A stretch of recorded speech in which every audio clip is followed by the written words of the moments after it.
Bonsoir à tous. Bonsoir à tous. Je vous remercie d'avoir répondu présent à notre invitation ce soir pour échanger sur le thème que vous voyez affiché. C'est quelles sont les évolutions et tendances de nos métiers, ceux de la com et des médias. Et donc, quelles compétences clés pour demain, quelles compétences clés doit-on développer, nous, à l'école, pour vos futurs collaborateurs? Et vous, les recruteurs ou les collaborateurs d'agences, quelles sont les compétences clés qui sont attendues pour faire face aux évolutions et aux tendances du métier? C'est les questions qu'on va se poser ensemble ce soir. Donc on va faire une présentation en deux temps. On va faire un rapide retour sur une étude qu'on a faite récemment, en début d'année. Donc on sera à deux voix pour restituer les résultats de cette étude. Donc moi-même, Laurence Crespel, directrice d'Audencia Sciences Com, et moi-même, donc bonsoir à tous, Mélanie Duguet, je travaille au pôle études à Audencia, donc le pôle recherche et business. Alors, on s'est appuyé sur les compétences de nos collègues du pôle recherche pour garantir la méthodologie de l'étude que nous avons menée. Donc, juste un rappel du contexte. Pourquoi on a fait cette étude là maintenant? Parce que le sujet nous intéresse, bien sûr. En tant qu'école, à nous de développer les compétences des futurs professionnels que vous allez recruter demain. Mais c'est aussi un moment clé pour nous parce que peut-être certains d'entre vous le savent, mais le diplôme que nous remettons est un Bac+5 visé par le ministère de l'Enseignement supérieur et de la Recherche. On est en général visé pour 5 ans, ce qui veut dire que pendant les 5 ans où on a été visé par le ministère, notre marge de manœuvre pour faire évoluer le programme est très réduite. Bien sûr, le ministère reconnaît que les choses peuvent évoluer, donc on peut faire des évolutions dans le programme, mais pas d'évolution majeure. Donc là, on doit renouveler notre visa en 2020 pour 2020-2025. Donc on va devoir remettre un dossier en 2019. Donc on s'est dit, c'est le moment clé pour faire en amont une grande étude pour réadapter notre maquette en profondeur, s'il y a lieu. Peut-être qu'on va découvrir qu'on ne va rien devoir changer du tout, que c'est parfaitement adapté aux nouveaux enjeux. Mais c'est le moment vraiment opportun si on veut faire des changements en profondeur dans la maquette. Donc c'est la raison pour laquelle on a mené cette étude, donc avec nos collègues pour la méthodologie de la recherche. Et en fait, on a travaillé en équipe avec également des enseignants de Sciences Com qui sont dans la salle ce soir. Et on s'est appuyé sur une méthodologie qualitative, c'est-à-dire qu'on a fait des interviews individuelles et aussi des focus group, des entretiens collectifs. Donc au total, on a pu interroger 34 personnes, donc professionnels de la communication et experts du sujet. On avait une large palette, un large échantillon, à la fois des associations professionnelles, des agences, des entreprises, le secteur des médias, la communication publique. Donc l'idée, c'était d'avoir, sans pour autant être représentatif, puisqu'une méthodologie qualitative n'a pas ce but-là, mais de pouvoir avoir un échantillon varié.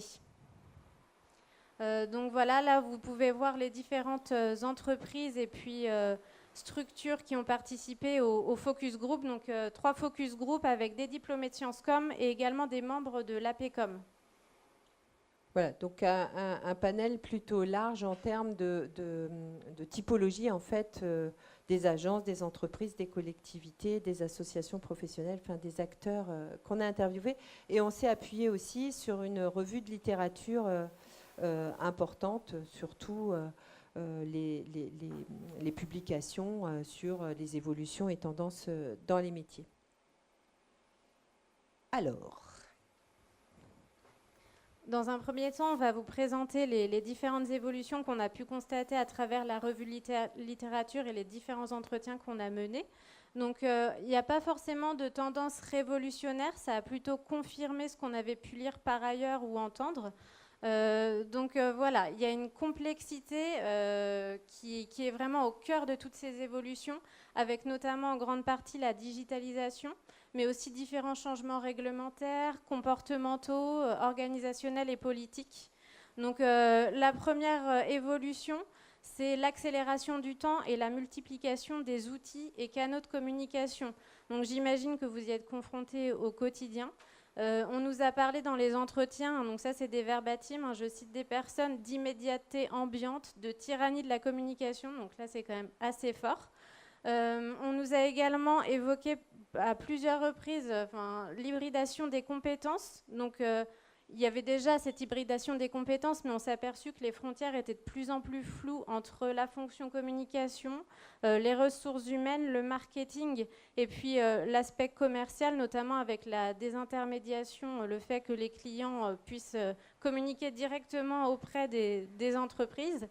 Et il y a aussi de nouvelles compétences avec lesquelles les communicants doivent travailler, notamment le développement, la data. Donc ça se développe de plus en plus. On s'est aussi aperçu, à travers la revue de littérature et puis les entretiens, que le communicant est placé en fonction de chef d'orchestre. La communication a un impact réel sur l'entreprise, son image, même les chiffres financiers, les résultats financiers. Donc la communication est placée, fait partie intégrante de la stratégie de l'entreprise. On s'aperçoit aussi qu'avec les réseaux sociaux, la digitalisation, tous les salariés peuvent communiquer. Et il y a une diffusion de contenu et une production de contenu qui est éclatée. Donc le communicant peut épauler ses collègues, peut les accompagner, les former, les conseiller et puis surtout aussi assurer la cohérence des discours qui sont diffusés. On observe une autre tendance qui est la désintermédiation, c'est-à-dire que maintenant les consommateurs, les clients, à travers les réseaux sociaux peuvent interpeller directement les marques, les entreprises. Donc il y a cette idée de devoir de réponse H24 qui rejoint l'accélération du temps et le fait de devoir communiquer très rapidement. Ça rejoint l'autre point qui est la communication de crise. On peut se demander, est-ce que c'est un état permanent ? Aujourd'hui, les marques prennent de plus en plus la parole sur les sujets de responsabilité sociétale des entreprises, sur des sujets éthiques. Et en parallèle, les consommateurs sont de plus en plus informés et ont de plus en plus accès à des informations.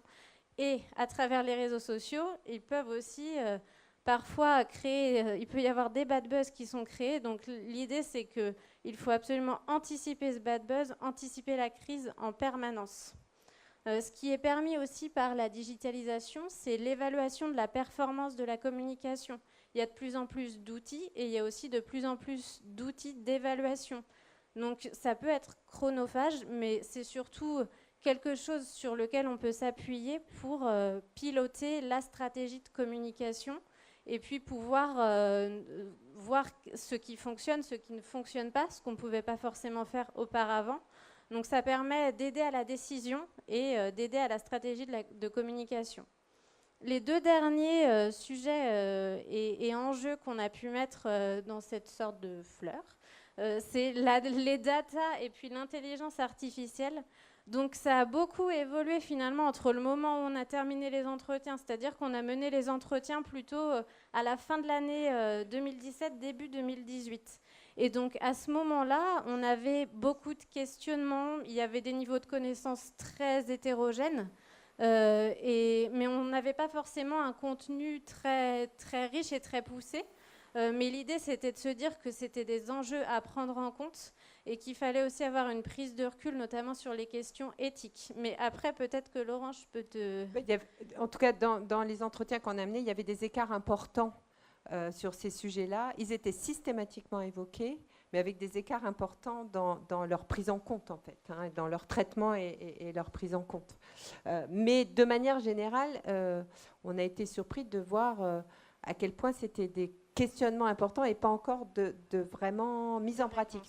Et moi, j'ai envie de dire, alors de manière complètement... c'est juste du ressenti par les dernières rencontres que j'ai faites, que ces sujets-là sont, alors dans les agences bien sûr, mais y compris dans les organisations, de plus en plus intégrés et traités en fait. C'est devenu effectivement indispensable d'adresser et d'intégrer dans les politiques de communication ces sujets-là. Le nouveau sujet sur lequel on a des questionnements et beaucoup d'interrogations encore et qu'on ne sait pas encore comment trop on va l'intégrer, qu'est-ce qu'on va en faire, c'est la blockchain. On a l'impression que les questions qu'on se posait il y a 6 mois sur l'intelligence artificielle, on se les pose aujourd'hui sur la blockchain. Voilà, puis dans 6 mois, ça sera autre chose.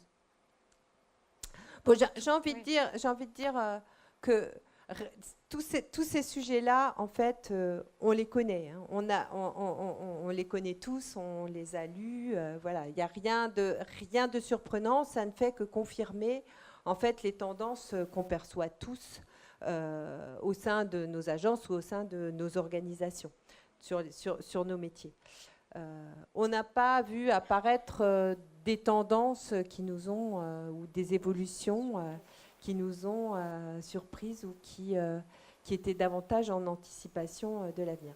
Je pense aussi que, compte tenu de la complexité et de l'évolution rapide de l'environnement, c'est extrêmement difficile, enfin l'exercice a été extrêmement difficile de se projeter sur les tendances. Au début, nous, notre ambition, c'était les évolutions, d'imaginer le monde de la communication en 2025, en fait. C'est-à-dire au moment où nous, notre renouvellement de maquette va se faire en 2020, et nos étudiants vont sortir en 2023, nos premiers étudiants sur cette nouvelle maquette. Donc on se disait, quelles compétences il faut qu'ils aient en 2025. Et en fait, on a eu du mal avec l'exercice. On a beaucoup, dans les échanges, parlé des tendances court terme, avec beaucoup de mal à se projeter. Beaucoup de mal à se projeter sur l'avenir. Ce qu'on a pu nous dire finalement, c'est que ça évolue tellement vite que c'est compliqué de se projeter concrètement sur l'avenir, mais en tout cas, il y a beaucoup d'évolutions dans cette fonction et dans ces métiers. Et par contre, ce qu'il faut retenir de tout ça, c'est que avec toutes ces évolutions, il faut toujours garder le fil rouge qui est la stratégie de communication et la stratégie de contenu. Ça, c'est très important et c'est vraiment la conclusion qu'on a pu faire de toutes ces évolutions. On nous a beaucoup parlé, en réponse à toutes ces tendances, de la nécessité d'avoir une stratégie de contenu et un fil rouge, une ligne éditoriale de contenu qui soit cohérente sur le long terme, malgré l'immédiateté, malgré la rapidité, malgré tout ça. C'est encore plus important d'avoir une stratégie long terme de contenu dans sa stratégie de communication. Et du coup, on a effectivement beaucoup parlé de contenu. Voilà, on va y revenir tout à l'heure, puisque en deuxième partie, on aura des experts avec qui on va commenter ces différentes slides, et puis on interagira avec vous pour avoir votre avis sur ces sujets-là. Le deuxième sujet qu'on a traité dans nos interviews, c'est, compte tenu de ces tendances et évolutions de métier, quelles sont les compétences clés du communicant de demain, sur quelles sont les compétences que nous, en tant qu'école, on doit développer, et quelles sont les compétences que les communicants eux-mêmes, sur lesquelles ils doivent travailler, ou si vous êtes professionnel en agence ou en organisation, quelles sont les compétences sur lesquelles vous devez accompagner vos collaborateurs pour évoluer et faire face à tous ces nouveaux enjeux. Alors, excusez-moi, c'est un peu compliqué. On a eu du mal à la faire, cette slide. Hein. On l'a refaite plein de fois pour essayer d'en faire quelque chose de compréhensif et cohérent. Alors, ce qui nous a, la première surprise qu'on a eue, mais nos entretiens étaient tous convergents, que ce soit les entretiens individuels, quels que soient les secteurs d'activité et la nature des entreprises qu'on a interrogées, nous a souligné très très fort, dans un monde complexe en évolution permanente, la nécessité forte d'avoir un socle en sciences humaines et sociales et en culture générale fort. On l'a mis ici en bas, parce que c'est vraiment le socle de base. On nous a dit, dans un monde complexe, il faut comprendre les individus, il faut comprendre les organisations, il faut comprendre l'environnement. Il faut être capable de décrypter, de lire, d'avoir les bonnes grilles de lecture, les bonnes grilles d'analyse, pour être capable de prendre la hauteur, d'avoir un esprit critique et d'être vigilant sur l'éthique. Donc, et ça a été répété sous différentes formes par quasiment tous les acteurs. La priorité, c'est un socle en sciences humaines et sociales et culture générale fort. Ça nous a l'ampleur de la convergence sur ce sujet-là nous a beaucoup surpris.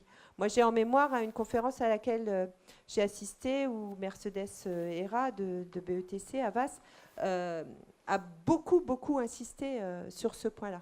Elle disait que dans nos métiers qui sont aussi chahutés par d'autres métiers, des cabinets de conseil qui autrefois étaient dans les conseils en organisation ou en stratégie, comme Accenture par exemple, recrutent des consultants en communication, à intégrer la communication dans leur palette de services.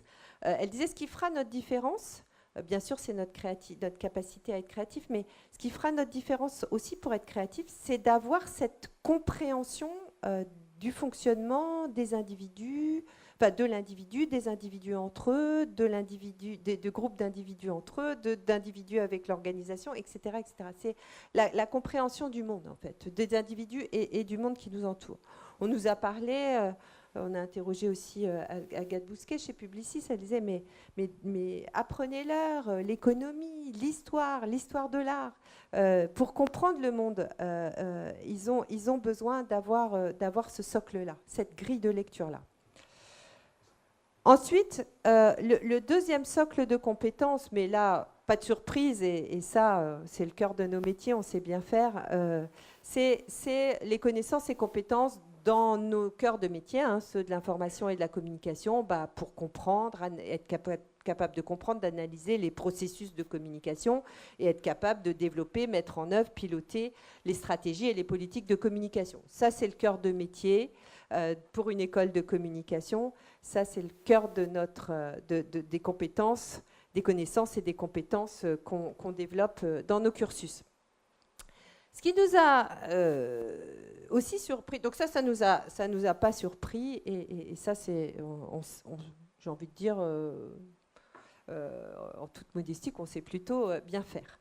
Ce qui nous a surpris aussi par l'ampleur et la convergence aussi, c'est la nécessité d'avoir un socle de compétences. Alors je dis en management, en fait management pas au sens de management d'équipe, mais au sens de business, enfin management au sens anglo-saxon du terme, de compétences business.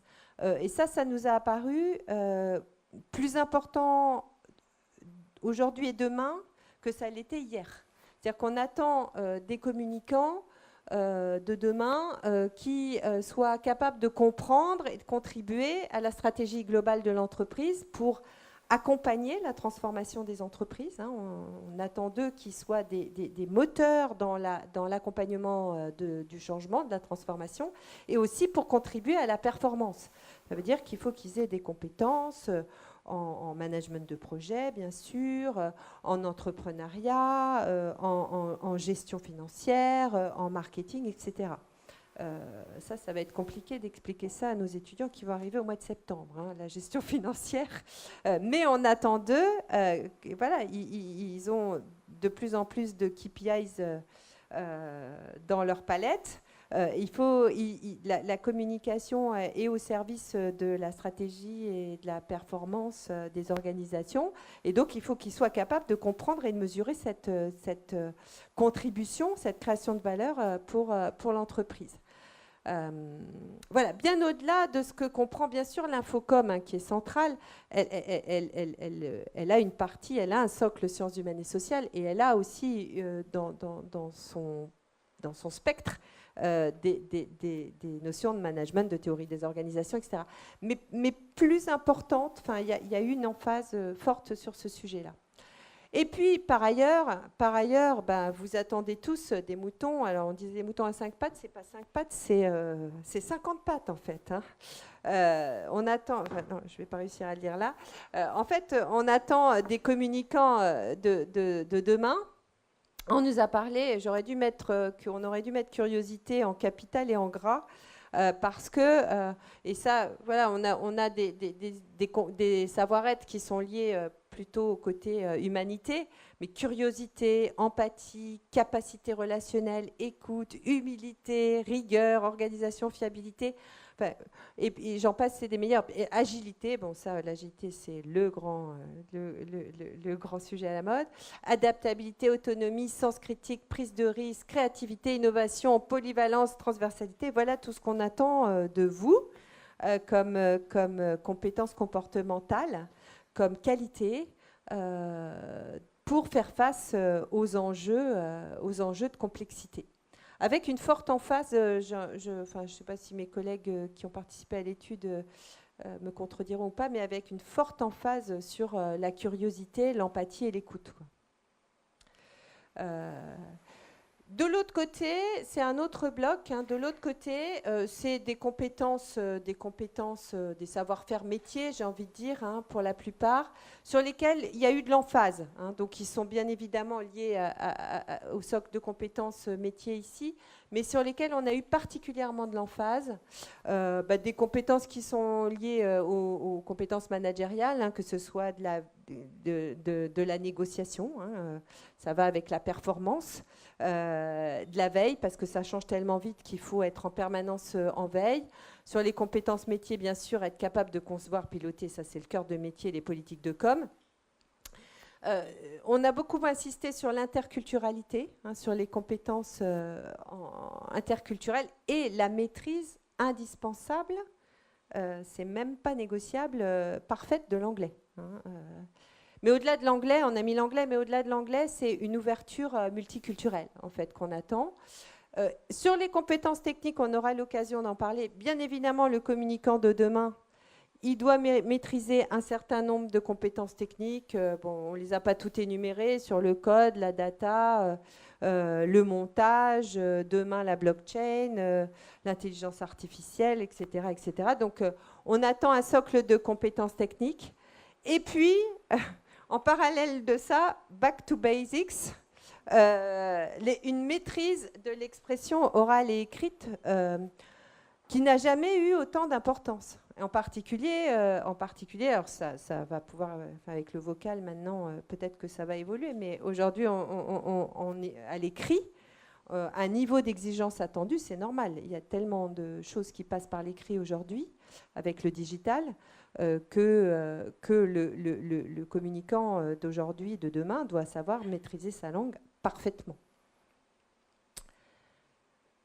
Donc, en synthèse, j'ai envie de dire, beaucoup d'attentes sur des qualités humaines, des compétences métiers qui ne nous surprennent pas, un socle de sciences humaines et sociales et de culture générale fort, peut-être plus fort que ce qu'il était, et puis des compétences managériales, une palette plus étendue que ce qu'on attendait par le passé. Voilà les grands retours sur cette étude, sur les interviews qu'on a menées en matière de compétences comportementales et techniques et métiers attendus. Bon, je ne vais pas citer les verbatims, je vous les laisse si vous voulez lire pour conforter ce qu'on vient de vous présenter. Donc voilà en quelques mots les principaux résultats de cette étude, tant en termes d'évolution et tendance qu'en termes de compétences attendues. Je vous propose, on reviendra sur vos questions tout à l'heure. Ce que je vous propose maintenant, c'est de procéder à la deuxième partie de cette séance. Et j'invite à me rejoindre... J'invite à me rejoindre pour la table ronde 3 grands témoins qui font partie des experts que nous avons interviewés.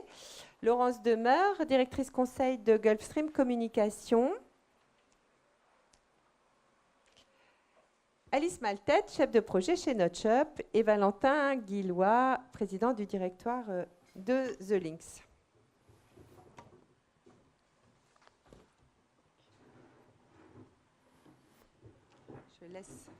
Je vous laisse devant votre photo. Alors, on vient de découvrir ensemble les résultats, les fruits de cette étude dont vous avez été des contributeurs et on vous en remercie.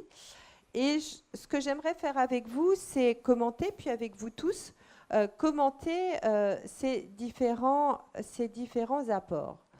Tout d'abord, sur cette première partie, qui fait une synthèse rapide des différents éléments de tendance et d'évolution. Je voulais vous interroger sur est-ce que ça vous paraît refléter ce que vous ressentez? Valentin. On commence par les femmes d'abord. Femmes d'abord, oui, merci Laurence. Valentin, Moi, je suis assez sur l'hybridation. Moi, ce qui m'a frappé surtout, c'est l'hybridation des compétences. Je pense qu'aujourd'hui, c'est notamment en agence de com, il y a tellement de métiers différents, de compétences différentes, et c'est justement le challenge de ta slide d'après, avec beaucoup de choses, que je pense qu'il faut avoir des gens autour de la table, un mix de talents quelque part qui est capable de répondre aux problématiques des annonceurs en fait. Donc c'est une hybridation de compétences avec des formations différentes et des cursus qui ont été différents pour les gens. Et puis effectivement l'immédiateté, l'accélération, enfin ça on en est tous témoins.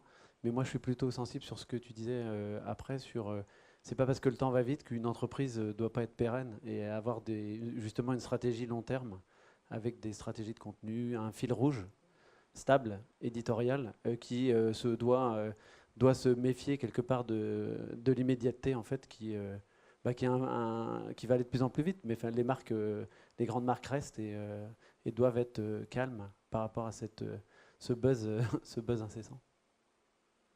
Alice, qu'est-ce qui paraît prioritaire? Est-ce qu'il y a une tendance qui, pour toi, prend le pas sur les autres?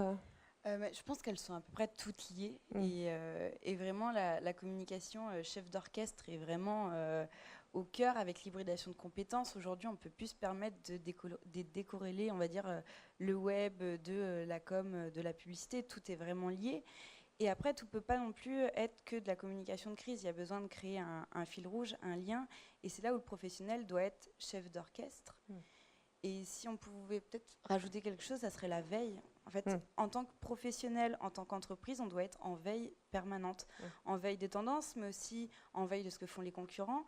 Et en tant que professionnel, en veille des nouveaux outils, des nouveaux médias. C'est devenu et moi, je l'expérimente depuis peu, mais c'est vraiment, même en tant que jeune diplômé, on est en veille permanente sur tout ce qui se fait pour nos clients, pour nous, pour répondre à tout ça, sans oublier un lien de fond qui doit rester pérenne. On ne peut pas se permettre juste de réagir, on doit suivre notre ligne.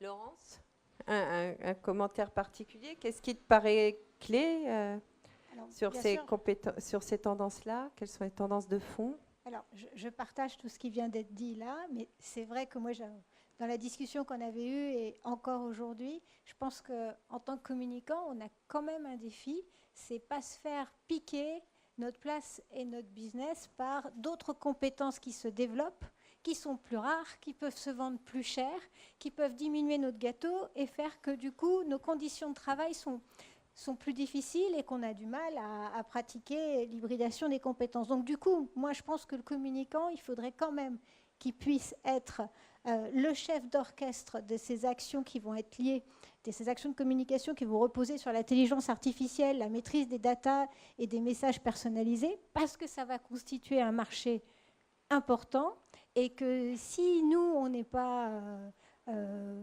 performants sur ces sujets-là, ça va être des sociétés de conseil, ça va être des sociétés d'ingénierie en informatique qui vont se positionner là-dessus et que c'est dangereux pour le pouvoir des futurs communicants.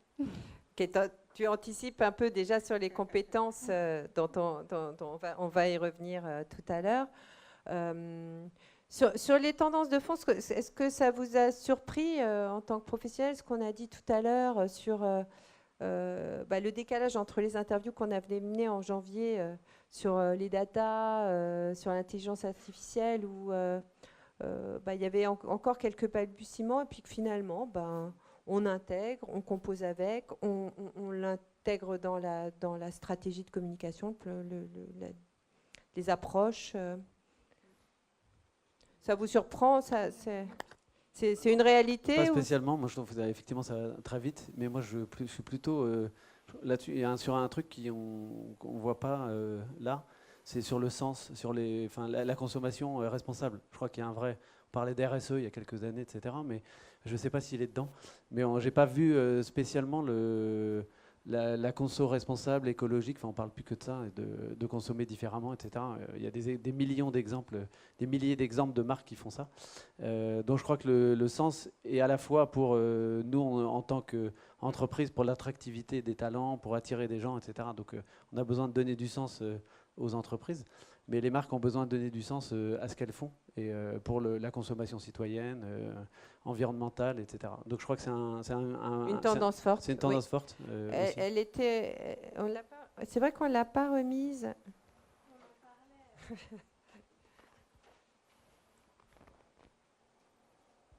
On en parlait, c'était lié à tout ce qui est notamment, enfin on en a parlé là rapidement, sur la communication de crise et le fait que le consommateur est à la fois de plus en plus informé et aussi de plus en plus en attente Et vigilant sur justement ce qui fait sens. Sur sa consommation, et du coup il va être vigilant sur ce que font les marques qu'il consomme. Mais si, ça c'est sûr que c'est un sujet de fond, la consommation responsable.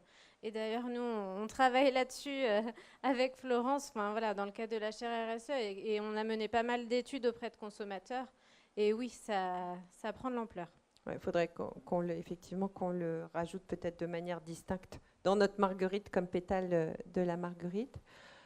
La désintermédiation, voilà, une tendance que les communicants ont intégrée. L'évaluation de la performance. Pas de commentaires particuliers là-dessus. En quoi ça impacte les métiers? C'est intégré. C'est vrai que c'est la bascule entre humaniste, mais vraiment et management. Management et technique en fait. Donc, voilà. Ok. D'autres choses à ajouter sur ce sujet? Ça met aussi un point sur la cohérence que doivent apporter, on parlait de RSE, mais quand on voit un chef d'orchestre, des compétences qui sont multiples, des communications... on nous a parlé de couteau suisse. Hein. On a plus de... les communicants... On n'a plus de médiation. Aujourd'hui, le community manager...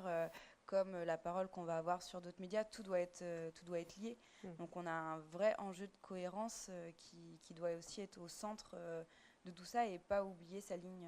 Toujours, en fait, c'est toujours la même chose, pas oublier sa ligne directrice pour avoir du sens et redonner le sens dont on parlait.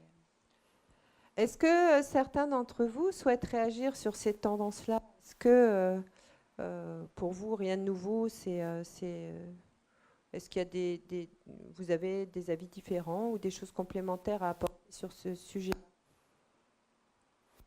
Rien de particulier?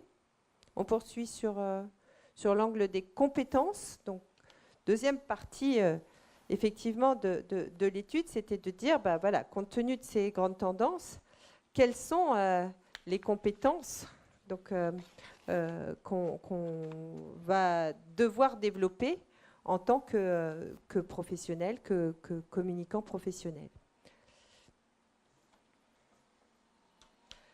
Donc d'après vous, et là je sais qu'on peut avoir quelques points de divergence, d'après vous, quelles sont parmi ces compétences qu'on a mises en évidence, compétences métiers, infocom, compétences humaines et sociales, compétences managériales, compétences techniques, etc. Quelles sont pour vous les compétences clés, Valentin? Moi, je suis assez intéressé par le savoir-être et savoir-faire. Il y a le QI et le QE, etc., donc le quotient émotionnel. Moi, je crois simplement que c'est ce qui se dit partout, c'est que dans 15 ans, 50% des métiers qui existeront dans 15 ans n'existent toujours pas. Donc c'est un vrai challenge pour toi de former des étudiants à des choses qui n'existeront pas forcément tout de suite. Donc bravo, enfin, à toi de trier là-dedans. Mais je pense que justement, moi je suis plutôt sur le côté gauche, là, sur le savoir-être, donc avec des gens agiles, curieux. Bon, tu es obligé de leur donner un vernis, si je puis dire, même si j'aime pas le mot, mais un vernis de culture, média, com, avec de la technique. Bien sûr, il faut qu'ils sachent coder, il faut qu'ils parlent UX, expérience utilisateur, un peu de web, c'est évident. Mais le monde change tellement et ça va tellement vite qu'il faut surtout que ce soit des gens curieux, adaptables, pragmatiques, et puis capables de d'improviser et puis d'empathie. Donc je suis plutôt sur ces secteurs-là, qui sont plutôt des qualités quelque part humaines, en fait, plutôt que des choses qu'ils peuvent apprendre. Donc ça ne va pas forcément t'aider, mais... Ouais, je voudrais bien que tu m'expliques comment on développe ces savoir-être-là, à travers de quelles connaissances, à travers de quel format. Voilà, ça va être la question. On verra après, mais c'est plutôt sur des roleplays, tu vois, des jeux de rôle. Je pense qu'il faut évidemment, il y a des immersions en entreprise avec des gens de cursus différents, d'âges différents, de backgrounds différents, de l'impro. Je trouve que dans les écoles, moi je passais sur les bancs d'école de commerce aussi, et c'est pas, on avait vachement de travail écrit, etc. Il y avait quand même très peu de présentations et d'improvisation, de cours de théâtre. Toutes les choses quand même sur l'empathie et sur l'autre, qui sont absolument clés en communication. Donc je ne connais pas la maquette aujourd'hui, mais je pense qu'il faut appuyer là-dessus pour ouvrir les chakras, si je puis dire, avec des gens qui sont adaptables et qui sont capables d'apprendre des techniques qui n'existent même pas aujourd'hui. Alice, des commentaires? Moi, je vais peut-être intervenir en dernière parce que je sors de l'école il y a 2 ans. Donc moi, j'éprouve la maquette actuelle tous les jours, en fait. Donc je suis peut-être pas la mieux placée, peut-être plus pour la fin. On est encore contente. Ah oui. Pas de regard critique. Aurait-on oublié de développer chez vous le Non, regard non. critique? Non, c'est que je pense que le premier regard, Laurence aura un regard et moi je viendrai derrière D'accord. peut-être commenter parce qu'on a déjà discuté de certains points et je vais avoir un avis qui est peut-être un peu différent. Alors Laurence. Et du coup, finalement, je voudrais parler de la créativité et de l'innovation. Là, on l'a mis tout en haut du savoir-être. Après, je ne suis pas sûre que... Je pense qu'il faut plusieurs types de communicants.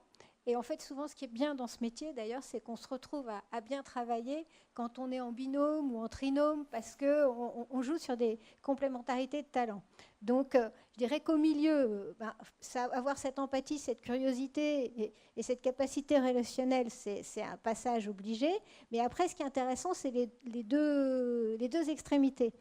Et créativité et innovation, c'est quand même le moteur de notre métier. Parce que si on avance, si les gens viennent chez nous, que ce soit d'ailleurs, je pense, en entreprise, c'est pareil, c'est parce qu'on porte des idées, ou en tout cas, on aide à les faire naître. Et donc, du coup, ça, je pense qu'il y a sûrement beaucoup de choses à faire très intéressantes pour travailler, pour développer ces méthodes de créativité et d'innovation. Alors, quid allez, je te provoque un peu, Laurence. Quid des compétences techniques? Où est-ce qu'on met le curseur? Est-ce que dans ma nouvelle maquette, sur 5 jours semaine, je consacre 3 jours sur 5 à les former au code, au logiciel, à la plateforme machin, à la plateforme truc, au logiciel X ou Y, au montage, au data Alors, moi, je pense... Alors, ce n'est pas du tout ce que j'ai fait comme parcours. Hein. Mais néanmoins, tu es une bonne communicante. Non, mais tous les jours, je m'efforce d'essayer d'être en veille technique, parce que c'est ce qui est le plus difficile pour moi, en fait.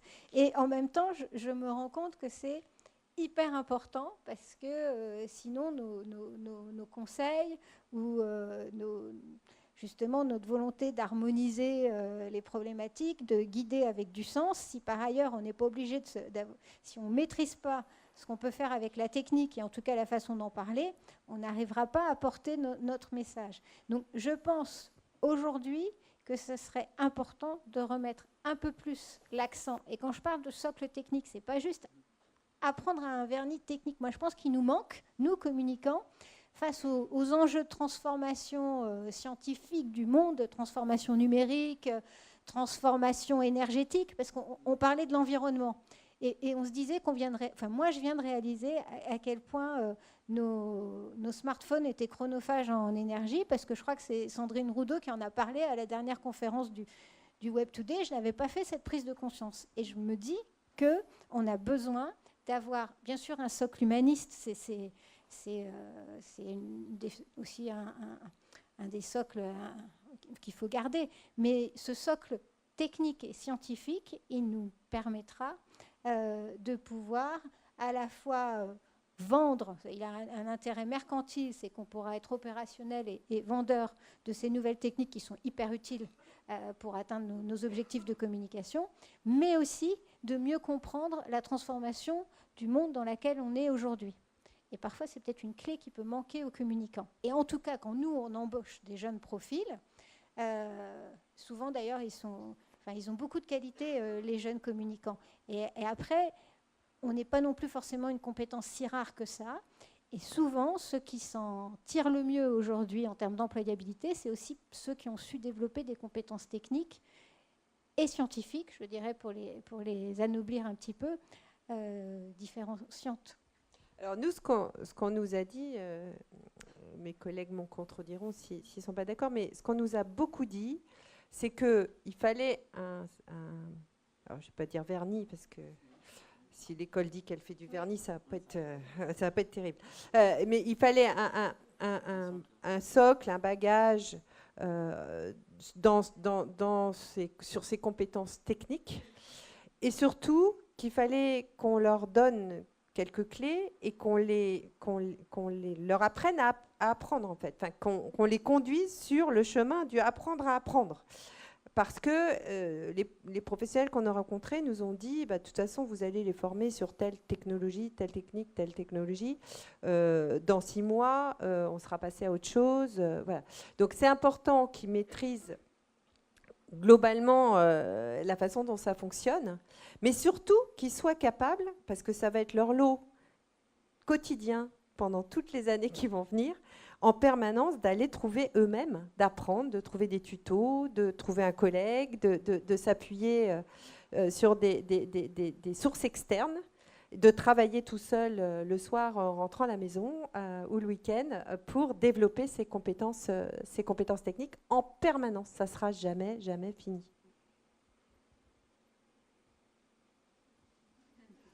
Laurence ?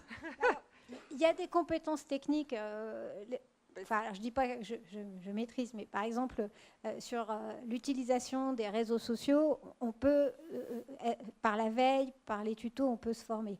Mais aujourd'hui, moi, quand j'ai débuté dans ce métier, je travaillais dans une agence, l'agence Ogilvy, dont le fondateur est le père du marketing direct, en fait. Et donc, on avait un livre rouge qu'on nous remettait en arrivant, avec toute la méthode pour faire du marketing direct, parce que c'était de la publicité qu'il devait faire vendre, et il avait commencé son métier en vendant des cuisinières super sophistiquées en Angleterre, et voilà. Et ce métier-là du marketing direct, qui était un pan important de notre chiffre d'affaires, en fait, avec les banques, avec les assureurs, avec beaucoup d'entreprises, par exemple, il va être entièrement balayé et transformé par la capacité à pouvoir faire passer un message personnalisé, automatisé, conduit par la maîtrise de la data, exactement aux personnes qui nous intéressent, avec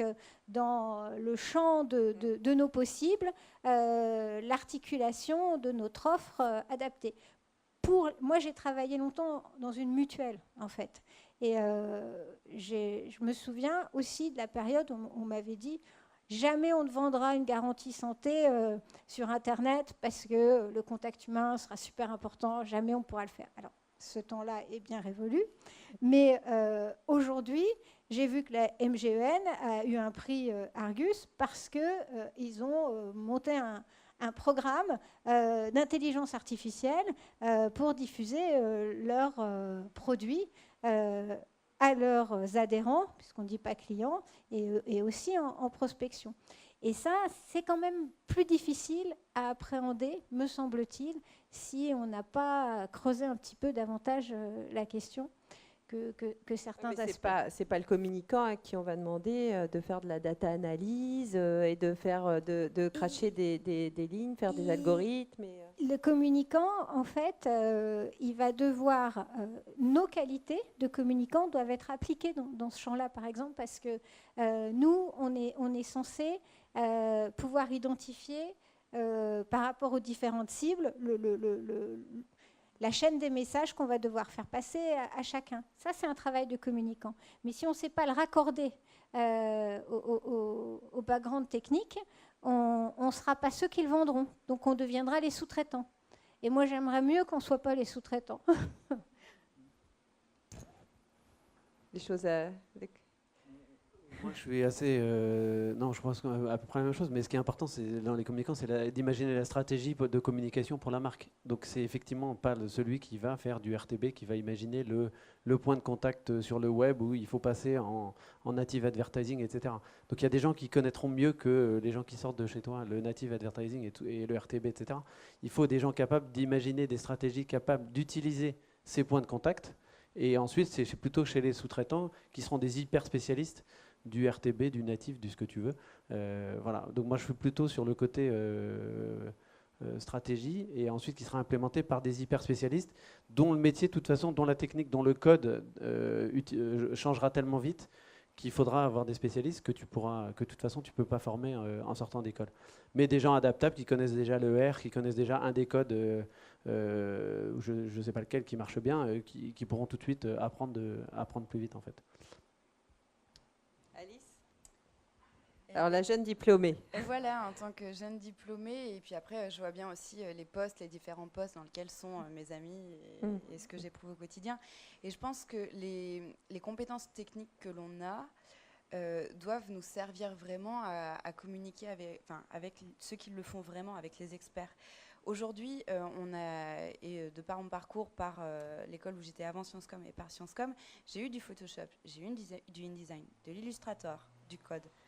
Aujourd'hui, je ne fais pas de InDesign, autrement je me fais taper sur les doigts, ni du Photoshop, mais je connais la différence entre les logiciels, je sais pourquoi on les utilise, quelles sont les fins pour mes clients, et quand demain j'ai besoin d'aller regarder du code pour les newsletters ou pour d'autres, je sais le lire.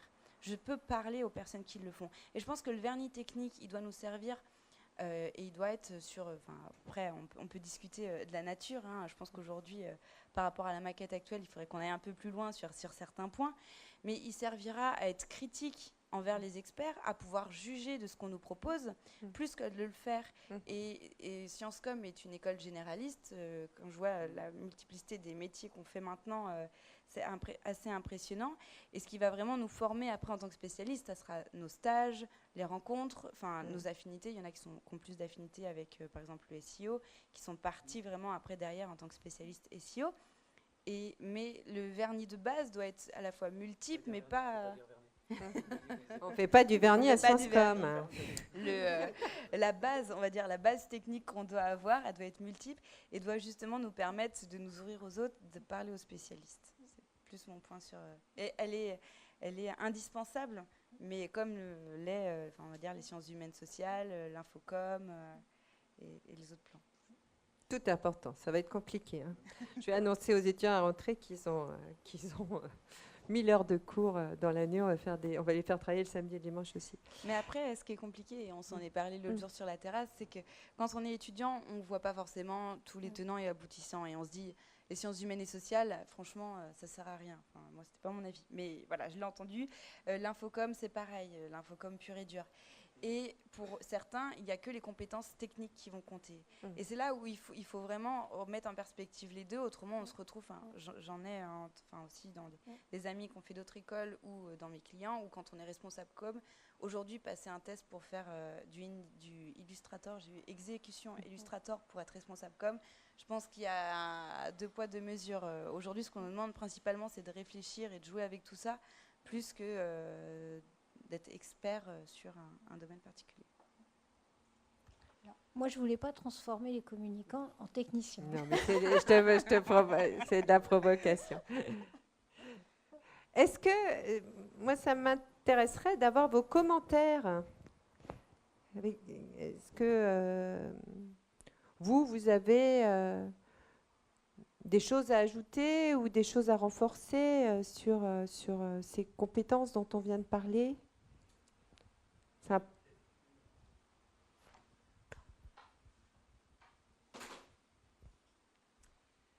Merci. Alors d'une part, bravo d'avoir fait cet exercice de mise en forme, parce qu'il est vrai que c'est assez compliqué de mettre tous ces tiroirs dans une commode. Vous avez à peu près réussi à le faire. Et de toute façon, je pense que nous, en tant que communicants, même si pour moi c'est un mot qui est un peu has-been, On sera... Le mot à la mode, c'est influenceur. Et c'est amusant qu'il ait à la mode ce mot-là, parce que c'est un mot qu'on peut utiliser depuis déjà très longtemps. À partir du moment où on met en place une stratégie de communication, elle influence bien un acte d'achat ou une action ou une envie ou une passion. Mais bon. En revanche, justement, en matière de mots à la mode, il me semble qu'il y en a un qui manque dans votre présentation, c'est l'audace. Parce que tous les...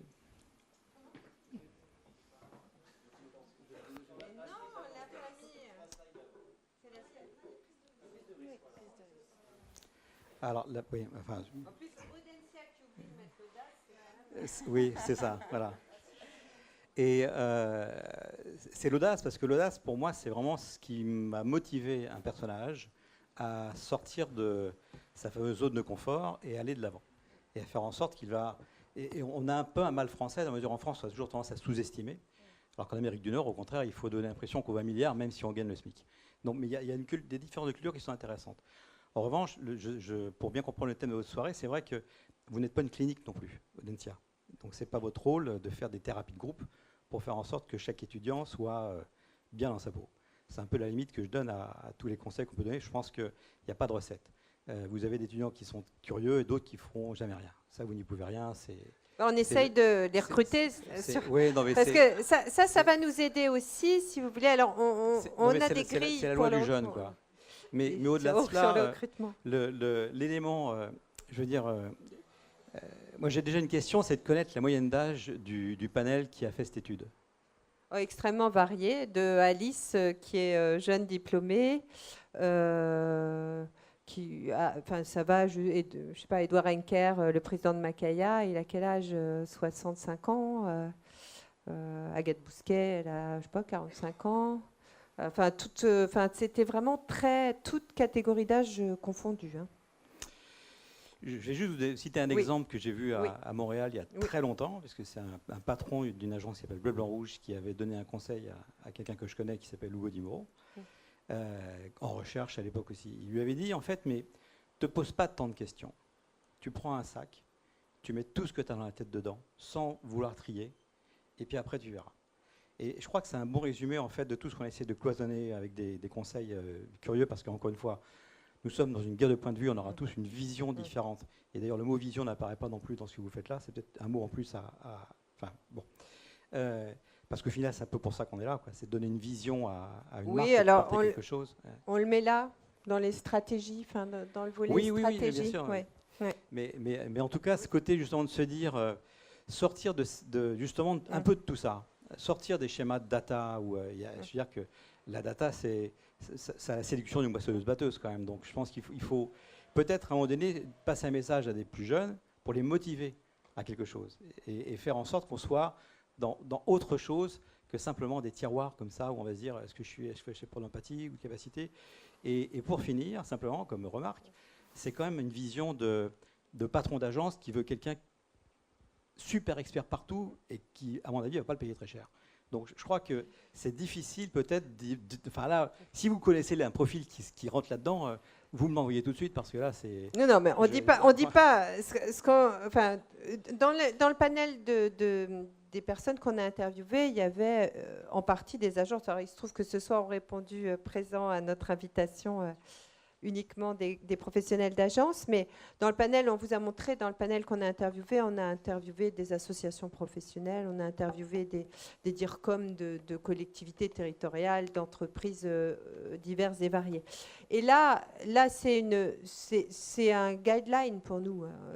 Bien évidemment, il y a des étudiants qui, on va nous leur permettre de développer ces compétences-là. Il va falloir qu'on travaille une maquette et un format pédagogique qui va leur permettre de développer un maximum, de leur donner l'opportunité, en tout cas, de développer un maximum de ces compétences-là. Les moutons à 1000 pattes, il y en a toujours parmi nos étudiants, les plus brillants, mais effectivement, il y en a qui vont être plus créatifs, d'autres plus rigoureux, d'autres plus opérationnels, etc. C'est dans l'idéal, voilà les compétences globalement qui sont attendues. Le sujet de la prise de risque, de l'audace que vous évoquez, qu'on a écrit là sous forme de prise de risque.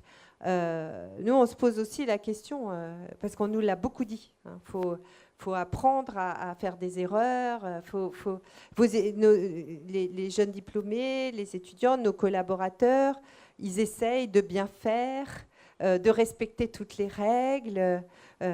Pour être innovant, pour être créatif, pour réussir, il faut prendre des risques, il faut se tromper, il faut apprendre à se tromper et à rebondir, etc. Si vous avez des idées sur comment on développe ça, on est preneur, quoi. Alors on a quelques idées hein, en termes de format pédagogique.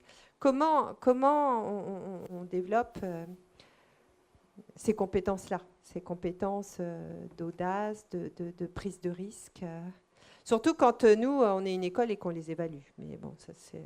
Mais dans l'entreprise, ils sont évalués aussi. C'est-à-dire que s'ils se plantent, s'ils font des conneries, dans leur entretien annuel, au moment de l'évaluation, on va. Alors, on peut modifier ce qu'on évalue. Pour inciter à l'audace. Oui.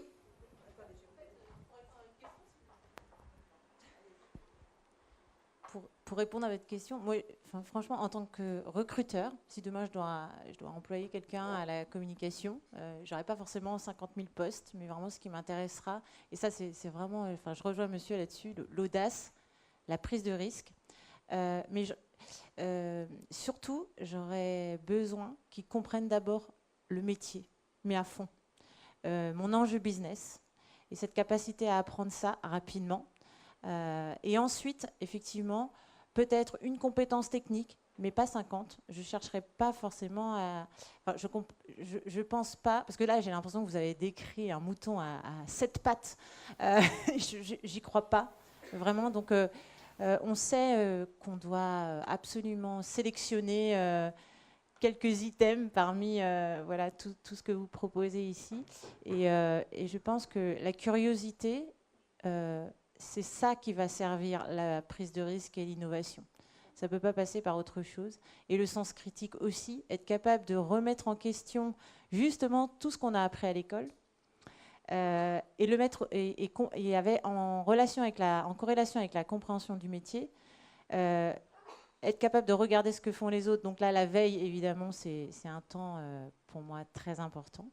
Et je rejoins madame, parce que j'ai pas beaucoup de temps de faire ça non plus. J'aimerais vraiment faire ça. Et je ne suis pas une communicante, mais je pense que c'est une problématique de toutes les entreprises de toute façon. Et donc, je pense que la technique, c'est toujours quelque chose que l'on va acquérir. Ça, pour moi, c'est une certitude aujourd'hui.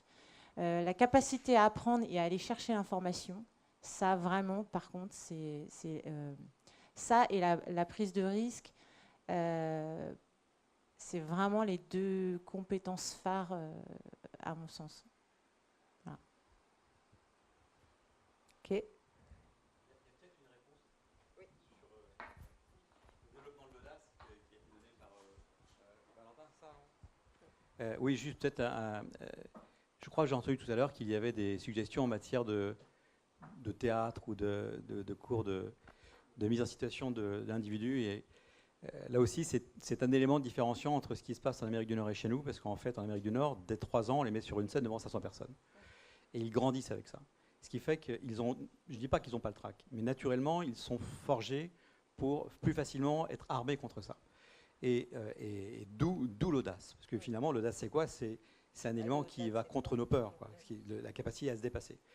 Et effectivement, dans cette capacité à mettre des jeunes sur scène, devant un public important, à les faire parler, peut-être autour de scénettes de théâtre ou de situations ou autres, peut être un élément, s'il n'est pas déjà intégré dans votre formation, qui favorisera justement ce côté, bah tiens, finalement, c'était pas si compliqué, quoi. D'où une proportion à être plus audacieux.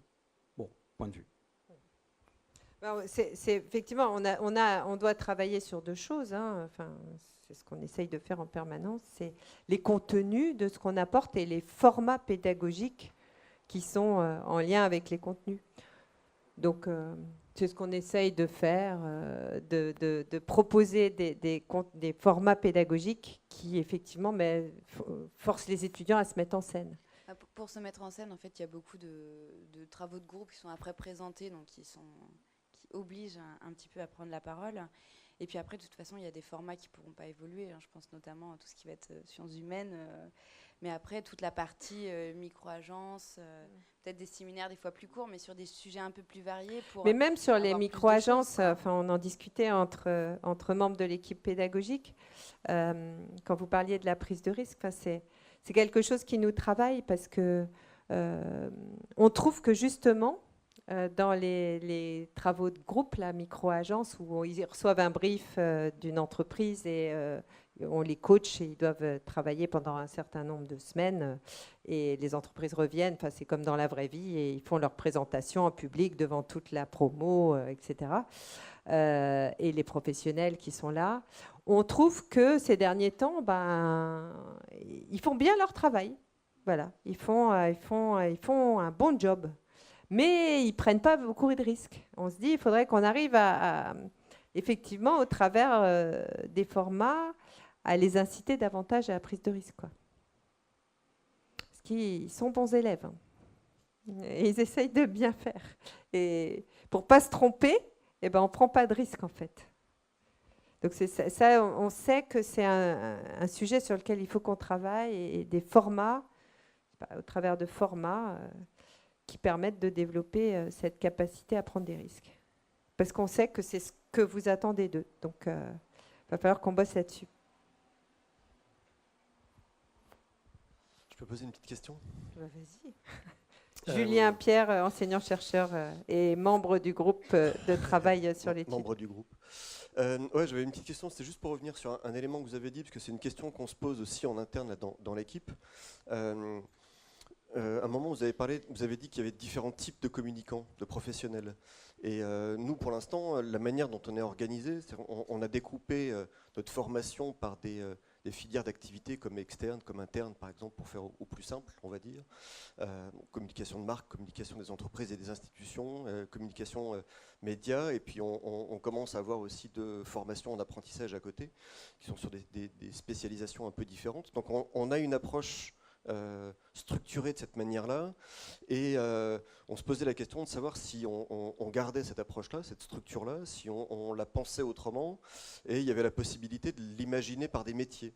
Et donc, quand vous avez dit il y a différents types de communicants, j'aimerais bien savoir effectivement si vous avez une liste à ce sujet-là, comment vous voyez les choses. Alors, en fait, je pense à l'agence Babel là, qui a réorganisé ses métiers. Alors, je ne les ai pas tous en tête, mais c'est très intéressant parce qu'ils ont fait...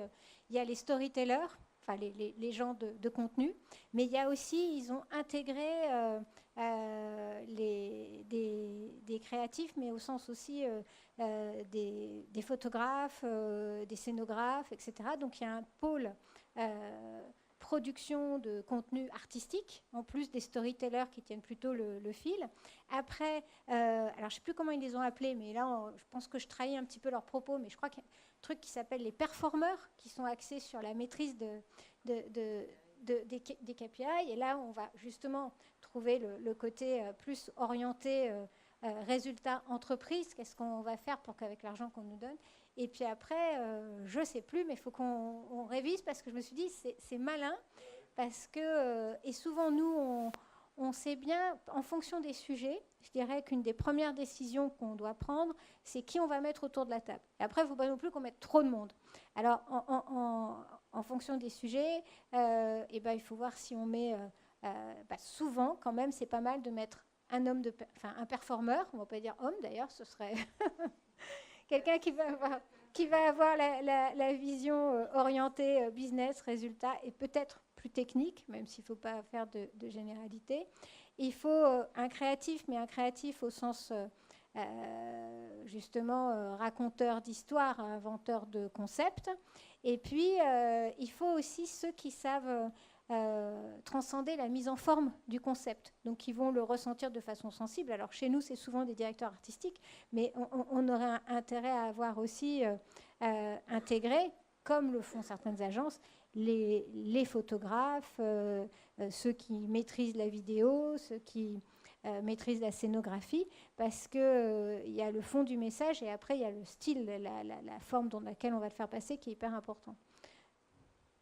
pose du coup la question à Valentin et Alice. Est-ce que vous voyez des grandes figures comme ça de métiers qui sont centraux du coup dans vos activités? Après, moi, après, avec le recul, aujourd'hui, je suis passée de la publicité au digital. Et je trouve qu'aujourd'hui, par rapport à un parcours qui est totalement digital, aujourd'hui, on a tous besoin, en fait, d'une part de médias, d'une part de digital. Et je ne sais pas si les chemins qui sont tracés aujourd'hui avec des spécialisations plus institutionnelles ou plus marques, moi, je travaille pour la marque Bretagne, je travaille pour une institution en com de marque. Et du coup, je regroupe deux spécialités. Est-ce que l'intitulé est le bon? Peut-être qu'après, derrière, les sensibilités sont pas les mêmes. Mais est-ce qu'aujourd'hui, les tracés sont les bons? Je suis pas sûre, même si j'ai beaucoup aimé ma com de marque. Mais on a tous besoin de médias, on a tous besoin du digital. On ne pourra pas tout faire, évidemment. Mais il y a peut-être des choses à jouer sur des parcours beaucoup plus transversaux. Et sur ces grands postes, du coup, tu arrives à identifier comme ça la même storyteller, créatif performeur, etc. etc. Pas forcément, pas pour le moment. Pour moi, il y a l'amont et l'aval. On n'a pas parlé beaucoup de planning stratégique, mais ce qui est clé, ce que tu disais un peu dans les directions conseil. Donc nous, tu as plutôt direction conseil, planning stratégique. Les gens qui sont capables d'imaginer la marque de demain en fonction de l'ADN de la marque et les tendances sociétales, en fait. Donc c'est plutôt des intellos, des gens qui réfléchissent en amont sur la stratégie, et puis ensuite tu descends dans l'opérationnel. Mais ça, encore une fois, l'opérationnel, que ce soit sur le digital ou pas, mais ça c'est un gros mot, on s'en fout. À la limite, ce qui est important, c'est le contenu, c'est ce que la marque va raconter. Donc il faut des concepteurs rédacteurs, des gens qui écrivent bien, d'où ton expression orale et écrite qui est absolument clé. Mais c'est plus à la limite de la technique, de l'outil. Donc il y a plutôt l'aval, et on ne pourra jamais, selon moi, encore avoir tous les outils, être formé à tous les outils. Donc là, après, c'est du pick and choose, du plug and play, en fonction des points de contact identifiés pour la marque. Tu dois sélectionner des gens qui sont capables d'implémenter ton contenu sur tel et tel support. Voilà, donc plutôt amont et aval. Alors, pour le coup, c'est vrai que du coup, je ne le vois pas comme ça. Parce que, en fait, moi, j'aime bien, je trouve qu'on est meilleur aujourd'hui quand dès l'amont, je croise les profils. Je trouve que et que justement on monopolise pas les enjeux stratégiques. Par exemple, moi je trouve que je suis bien meilleure quand je monopolise pas les enjeux stratégiques, puisque je pourrais être dans le métier plus planning stratégique, etc. Et que je crée une sorte d'hybridation de différents profils métiers. Donc, Nous, la question qu'on se pose, on a pris le parti à Sciences Com d'être une école généraliste avec une teinte de spécialisation, mais comme de marque, comme tu dis Alice, comme de marque, comme institutionnel, médias, production de contenu. Aujourd'hui, on se demande effectivement quel est l'essence de ces spécialisations. Est-ce qu'il y a des frontières ou plus, comme tu le dis? Et donc on se dit, on est convaincu après tout ce travail de se dire il faut qu'on reste une école généraliste. Ça, on est convaincu. Les métiers évoluent tellement qu'il faut être capable de passer de l'un à l'autre, donc il ne faut pas être trop spécialiste. Mais on se dit quand même, il faut bien qu'on développe une expertise. On n'est pas expert quand on sort de l'école, mais il faut bien est-ce qu'on fait du coup une spécialisation planning stratégique, une spécialisation storyteller, une spécialisation... Est-ce qu'on teinte est-ce qu'on reste carrément généraliste, plus de spécialisation du tout, ou est-ce qu'on Oui, est-ce que tu n'as pas envie d'avoir aussi des formules à choix avec des ateliers, des séminaires pour avoir à la fois je pense web marketing, médias digitaux qui par moments sont essentiels pour comprendre là où tu vas aller diffuser tes messages, mais tu as besoin de planning strat, tu as besoin de comprendre ce qu'on fait en planning strat pour aussi l'utiliser. Peut-être qu'il y a des chemins à croiser, à piocher pour que chacun y trouve son compte. Des parcours plus à la carte. Après, on a tous des profils, et quand je pense à ma promo, il y en a qui sont beaucoup plus créatifs que d'autres, et il y en a qui ont beaucoup plus d'appétence et qui créeront leur chemin là-dedans. Mais après, il faut avoir des fois touché un peu à tout pour se rendre compte de là où on a envie d'aller aussi. Des concepteurs-rédacteurs, celui qui est à l'agence actuellement sort de Sciences Com, c'est pas forcément là où il s'est dirigé en sortant, parce que la voie qu'on lui avait donnée, c'était plutôt un chef de projet. S'il avait pioché peut-être à tout, peut-être qu'il se serait dirigé vers ça. Après, on ne peut pas tout faire, mais peut-être qu'il y a des voies à choisir, à piocher, selon son appétence, selon son savoir-être, ses envies. Thomas, enseignant-chercheur à Sciences Com. Merci Laurence. En vous écoutant, je me posais une question vis-à-vis de l'évolution de carrière en fait dans vos métiers. Et donc vous avez identifié, disons, 3 grands profils, ce que je trouve très intéressant, et je pense qu'on pourrait effectivement s'en inspirer. Mais je me suis demandé, est-ce qu'on est relativement fixé lorsqu'on est sur l'un de ces 3 profils, ou est-ce qu'il y a une évolution, et si elle existe, elle se fait dans quel sens, de quel côté va la mobilité en fait? En fait, je vois pas de quel 3. Qu'est-ce que tu as identifié comme 3 grandes catégories?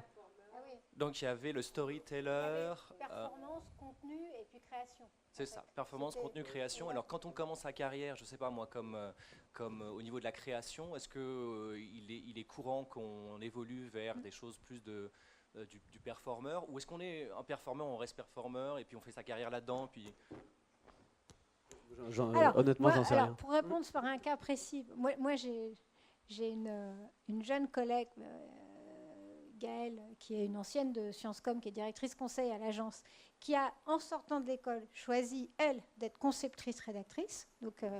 Et puis, qui, 3-4 ans après, s'est orientée vers le conseil parce que, quand elle le raconte, elle dit « j'ai eu besoin de... » entre guillemets, prendre une forme de pouvoir sur le sujet qu'elle traitait. Et puis j'ai eu besoin de l'expliquer. Donc naturellement, elle a pris ce chemin-là. Mais en fait, si je regarde par des exemples concrets, finalement, on a tendance à rester chacun dans son truc. Ce qui, à mon avis, est sûrement extrêmement dommage. Mais... c'est peut-être obligatoire. C'est une appétence de caractère, c'est ce que tu disais tout à l'heure. Il y en a qui sont hyper créatifs quand ils arrivent, qui adorent la photo, etc. Il y a des gens, c'est des lecteurs invétérés, qui adorent le texte. Donc tu ne changes pas non plus un individu comme ça. Il faut avant tout qu'il ait une aspiration qui soit proche de son caractère et de ce qu'il aime faire pour qu'il soit compétent dans son truc. Moi, je pense que tu restes quand même pour être bon et épanoui, au moins, dans ta sphère de compétences. Moi, je connais dans la première agence où j'ai été, une DA qui est devenue qui est directrice conseil aujourd'hui, qui a fait un chemin. Et je pense qu'après, ça dépendra vraiment de l'appétence et des rencontres, de l'opportunité. Et je ne suis pas convaincue que les portes sont fermées. Au contraire, quand on a envie aujourd'hui de quelque chose, on a les moyens de creuser et de pouvoir passer d'un champ de compétences à un autre.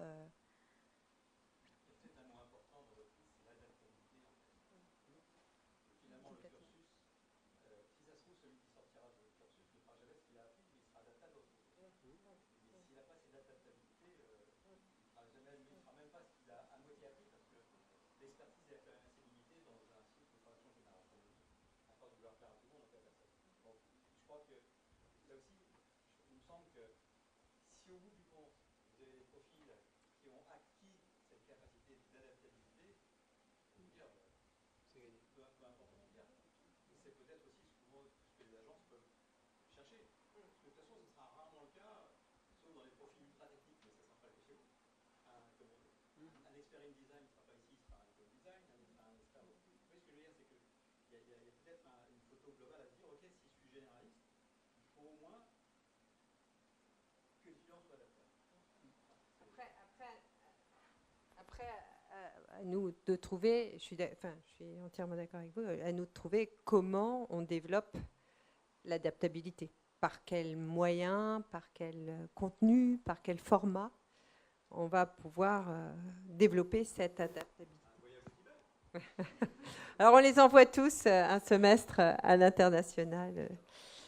Parce que cette étude, on l'a fait pour nous, mais elle est au service de tout le monde, aussi de grille par rapport aux compétences attendues chez vos collaborateurs.